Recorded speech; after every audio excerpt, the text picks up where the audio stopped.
for a step down reaction, which means I want to reduce the carbon atoms. So if there are 2 carbon atoms, I want a compound containing 1 carbon atom. The key reaction is this reaction, which is called Hoffman's bromaamide reaction. This is an amide, and with bromine and KOH, you remove this part of the compound, CH3NH2 is formed. So bromaamide reaction reduces the number of carbon atom. To reach this, I have to have an acid. Acid react with ammonia in presence of heat. Heat is important. If I have not written heat, I'll write CH3COOH plus ammonia gives CH3COONH4, which is ammonium acetate. CH3CO here, H and NH3 becomes NH4. And this on heat gives you this. So if you have a conversion reaction, sequence of reaction given to you, where no heat is given, then write down this CH3CONH4. And further heat removes a water molecule from here, H2 from here and O from here. So it makes CH3CO and NH2 is left here, CH3CONH2 is formed.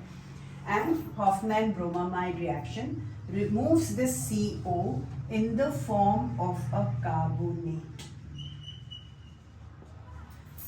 So we have to reach an amide, and to the amide I can reach from the acid. So if I'm starting with acetic acid and I want formic acid, I'll first move this way, reach the amine. Amine with HNO2 gives alcohol, aldehyde, acid. So alcohol on oxidation gives aldehyde, aldehyde gives you acid.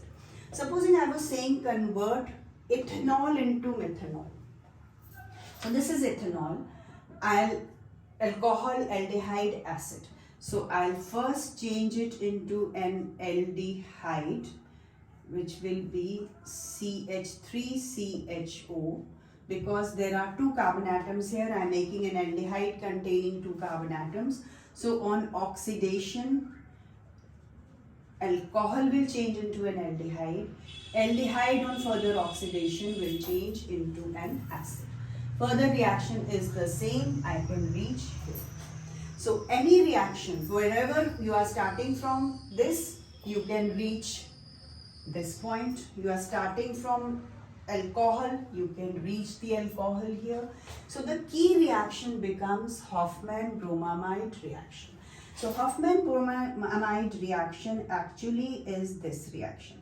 I take NH2 amide plus bromine, remember to write Br2, plus KOH, which gives CH3NH2, that is CO is lost, CH3NH2, plus K2CO3 plus KBr plus water. If I balance it, I'll get 2 here and 2 here. So if you are asked what happens to this CO, maybe in other examination anywhere you might be asked, where has this CO gone? This CO has changed into a carbonate. So by removal of this, reduction of number of carbon atoms takes place, and a compound containing less carbon atoms is formed. 2 carbon atoms into 1 carbon atom. So whenever we want to step down a reaction, we must reach this, and then the same sequence can be used again and again to give you different compounds.